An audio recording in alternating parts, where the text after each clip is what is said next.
Oh yeah, why am I a strange man? Because this is a very strange combination of stuff. That's my style, you know, I just kind of put weird pieces together. This is the disembodied head licking the frog. I think he likes it. He's soft about it. When you sit down, do you think to yourself, I'm going to draw strange? Yeah, usually. And the stranger the better? Kinda, yeah. Because it's funny. Exactly. This one is called The Wild One Forever. Maybe some of y'all have had this experience. I saw her on the BART train one day. She was wearing an old baseball shirt with a faded Tom Petty and the Heartbreakers emblem on it. A big old Rickenbacker guitar impaling a blood-red heart. Eagle wings flying it away to rock and roll heaven. Quite fitting, I thought. I gave her a good once-over. She had a big mischievous eye set deep in her olive-skinned face, surrounded by a wild mane of black curls. She didn't sit in any of the available seats. Instead, she was Detroit leaning against the opposite door of the train, one hand occasionally tapping out a drum beat on the support pole, her other hand planted firmly through one of her belt loops. She drifted in and out of whistling some old blues tune, flitting about in her pretty head. She was inescapable. I felt an instantaneous compulsion to be around this girl as much as humanly possible. And she got off the train, and I didn't follow her because I'm chicken shit. This is an art party. Matt St. John and Jake and Cory.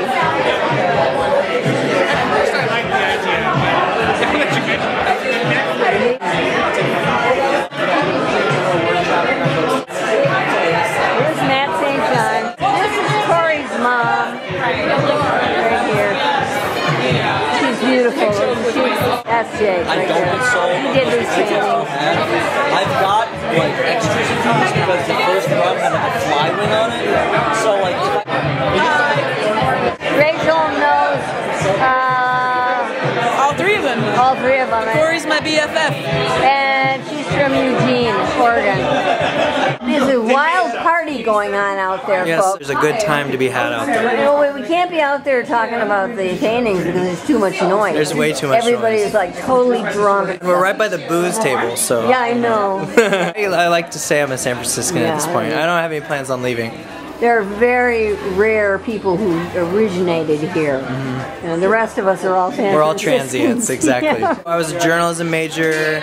I went to school for about 5-6 years, and I got really sick of writing, and so I thought maybe I could learn how to draw.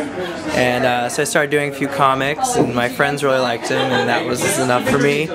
And then I went on an extensive Amtrak trip across the country. A visual diary, right? I wasn't writing. I was Sketchbook or something. Yeah, and I had a bag of dirty pastels, and I had like Sharpies, and so I was drawing every day, and I was like, oh, I feel really happy when I do this, a lot more happy than when I'm writing articles. The biggest one I did is a frog, and he's drinking a beer and reading, and there's a big fly in the room with him. I love that frog. My friends were like, well, what are you going to do with this canvas? And I was like, I don't know. They're like, well, you should really paint that frog. He's a cute frog. He's drinking beer, which is funny, because frogs don't drink beer, and he's smoking a cigarette. So I'll paint my lamp next to my frog, you know. And it's kind of cool seeing my lamp up there too, you know. That's a good lamp. Here's the froggy. Notice the fly and how irritated the frog looks and how loud that large fly is. He hates him. We also like the lamp. It's my San Francisco lamp. Do you guys want to hear the San Francisco Department of Motor Vehicles, or do you want to hear? That little child was a total asshole? As William exited the supermarket, he saw a young boy with curly red locks throw an organic clementine into the parking lot. The little boy was with his grandmother, who didn't seem to notice. She was too busy looking through the latest Vanity Fair to be bothered with a simple thing like bestowing the next generation of American youth with a healthy respect for personal property, not to mention fresh fruit. Earlier, William had seen the same curly-haired boy staring blankly out the rear window of his grandmother's Cadillac, hostilely flicking at his older brother, who was seated in the front. It was as if this already only 8 years old boy was over life. He was bored. William was incensed. This is a senseless act of misguided aggression, he thought. He was tempted to march right over and smack some sense into the orange-tossing little bastard. Rational thought prevailed, however. I don't want to hit him, maybe just scare the bejesus out of him. William wanted to induce some sort of consciousness-altering experience in the child, something to instruct him on the value of life. Maybe I should just dose him with a tab of acid or something. Really let him rip. Having no hallucinogenics on him at the time, and relatively certain that distributing drugs to a minor was a rather serious felony, William sought another course of action. He had always hated it when he saw young men do shitty things. Even as a small child himself, he used to yell at the older boys for kicking pigeons or sticking gum in a young girl's hair. What goes around comes around for fools and assholes, he thought. William had always felt an overwhelming need to preserve and protect the defenseless or mild. Maybe I would have made a great police officer. But alas, along with his sense of justice came an inherent contempt for authority. While these instincts seemed somewhat at odds, William tried his best to reconcile them. There are already so many damaging forces in the universe, born out of authority, governmental corruption, religious fundamentalism, corporate policy, etc. Then why add to the darkness with petty destructive rebellions, abusing animals and wasting fresh produce? But this still did not sufficiently appease William's need for justice and education of this ill-mannered youth. William pursed his lips and strolled out to the center of the parking lot. He scooped up the clementine and felt its hearty weight in his hand, measuring the distance between him and the red-haired tyrant now kicking a box of watermelons next to his purposely oblivious grandmother. He adjusted his grip on the orange, pulled his arm back, and let it fly. How else will the world ever change, he thought, as the clementine sailed over the young boy's head, ruffled the pages of this month's Vanity Fair, and smashed into the grandmother's face. This is the pterodactyl poop joke. It's emotional, I suppose. He's certainly upset that his ice cream cone's got poop on it. Here's the old man. You can see a grimace. You know, he's clearly in some kind of pain. He wants the mushroom or the muffin. I don't know, but he wants one of it. His eye is all red.